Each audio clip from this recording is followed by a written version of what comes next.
Supreme court judgement கொடுக்குறாங்கன்னு வச்சுங்க, அந்த ஜட்ஜ்மெண்ட்டை ஜட்ஜ் மேலே கம்ப்ளைண்ட் பண்ணலாமா சொல்லுங்கள்?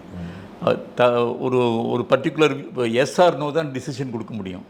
சுப்ரீம் கோர்ட் ஜட்ஜஸ் வந்து அவங்களே அப்பாயிண்ட் ஆகிக்கிறாங்க. பட் எலெக்ஷன் கமிஷனர்ஸ் வந்து கவர்மெண்டால தான் அப்பாயிண்ட் பண்ணப்படுறாங்க. ஸோ அதனால அந்த பயஸ் வந்து அவங்க எதிர்பார்க்கலாம்ல. இப்போ வந்து அந்த பயஸ் இருக்குன்னு எப்படி ப்ரூவ் பண்ண முடியும் உங்களால்? இருக்கு, 1-2 பேர் இருந்திருக்கலாம், நான் இல்லைன்னு சொல்லலை. அதை தான் இப்போ சொல்கிறாங்க, 65 லட்சம் பேர் பீகாரில் எலெக்ஷன் நடக்கிறதுக்கு முன்னாடி. அதுக்கு எவிடன்ஸ் இல்லாமல் சொல்லி பிரயோஜனம் இல்லை. யூ ஹேவ் டு கிவ் ஆதாரம் கொடுத்து இந்த மாதிரி இந்த பர்டிகுலர் குரூப்பில் பர்டிகுலர் பர்சன்ஸ் வந்து டெலிபரேட்டாக எலெக்ஷன் கமிஷனை இன்க்ளூட் பண்ணாங்க, டெலீட் பண்ணாங்கன்னு சொல்லணும். இப்போ வேறு என்ன, இந்த சில கட்சிகள் என்ன சொல்கிறாங்க, எல்லா பேரையும் எடுத்துட்டாங்க, அது எங்கள் கட்சிக்கு வர வேண்டிய ஓட்டுகள் அப்படிங்க. அது எப்படி சொல்ல முடியும் சொல்லுங்கள்? பேர் எடுத்தால் கூட எல்லாம் எங்கள் கட்சிக்கு தான், அவர் எத்தனையோ கட்சிகளுக்கு போயிருக்கலாம்.